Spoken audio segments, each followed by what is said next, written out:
Assalamualaikum warahmatullahi wabarakatuh. Perkenalkan, nama saya Nurlaila M. Sulaiman, NPM 073519111134, kelas 3 YF3. Di sini saya akan menjelaskan sedikit tentang desain software.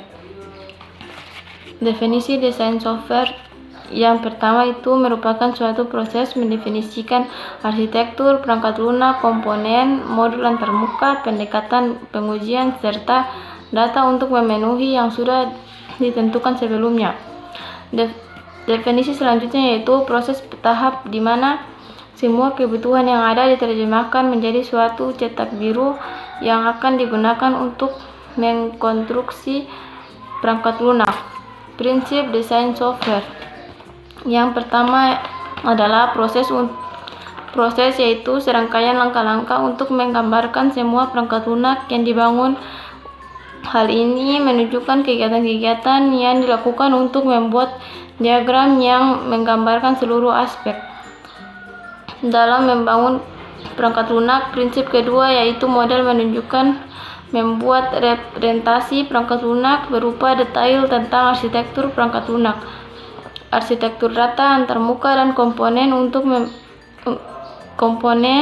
diperlukan untuk mengimplementasikan sistem. Ini adalah ilustrasi transformasi model analisis ke model desain, yaitu berkaitan dengan model terstruktur atau konvensional. Benda yang berbentuk lingkaran, hal ini menunjukkan model analisis, kemudian bentuk piramida menunjukkan model desain. Pada model analisis terdapat data dictionary sebagai inti model yang merupakan penyimpanan berisi deskripsi semua objek data yang dihasilkan oleh perangkat lunak.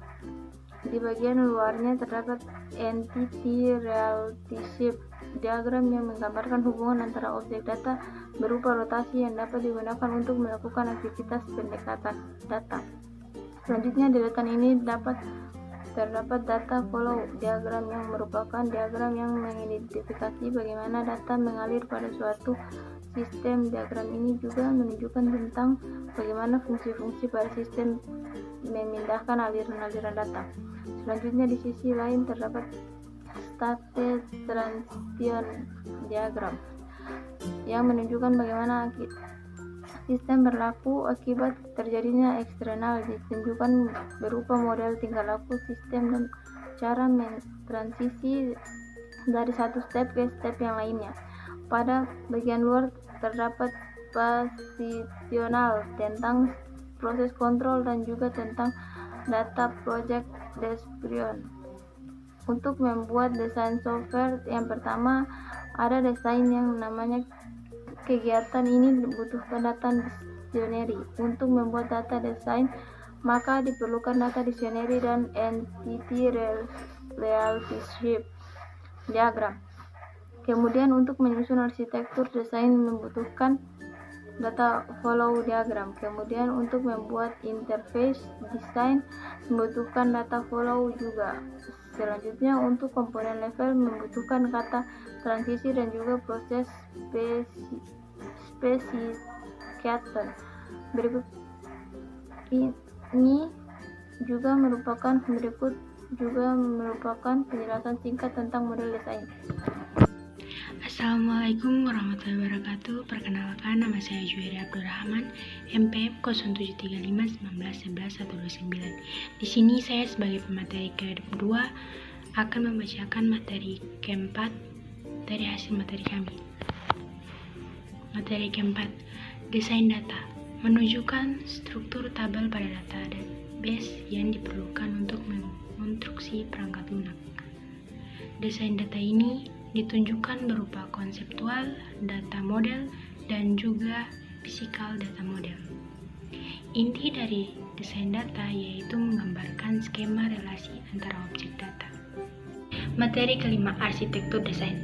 Desain arsitektur menunjukkan hubungan antara elemen-elemen struktur utama dari program. Dapat digambarkan dengan menggunakan struktur menu. Berikut ini contoh struktur menu untuk sistem penggajian. Dapat juga digambarkan dengan diagram seperti ini. Ini adalah contoh untuk alur pendaftaran pasien. Materi ke-6, desain antarmuka. Desain antarmuka menunjukkan gambaran bagaimana software berinteraksi dengan user. Kita juga dapat menggunakan acuan dari DFD level 1, di mana pada diagram ini terdapat aliran data atau aliran input dan juga aliran output. Untuk aliran input bisa digambarkan atau digunakan sebagai dasar untuk membuat tampilan input. Di sini saya contohkan, misalnya terdapat aliran input yaitu data karyawan. Karyawan memasukkan data karyawan pada proses pencatatan data untuk disimpan pada tabel karyawan. Nah, dari aliran ini kita bisa membuat tampilan input misalnya seperti ini, yaitu berupa data karyawan. Adapun isian ini mengacu pada tabel karyawan. Selanjutnya pada aliran output atau aliran informasi terdapat laporan karyawan. Misalnya di sini saya mengambil gambar contoh aliran output berupa laporan data karyawan. Jadi kita bisa membuat tampilan output dengan acuan aliran data tersebut. Berikut ini contohnya. Materi ketujuh, komponen level design. Desain prosedural menggambarkan deskripsi prosedural dari komponen-komponen perangkat lunak. Pada desain ini, kita bisa menggunakan diagram flowchart untuk menggunakan alur algoritma pada proses atau fungsional dari sistem.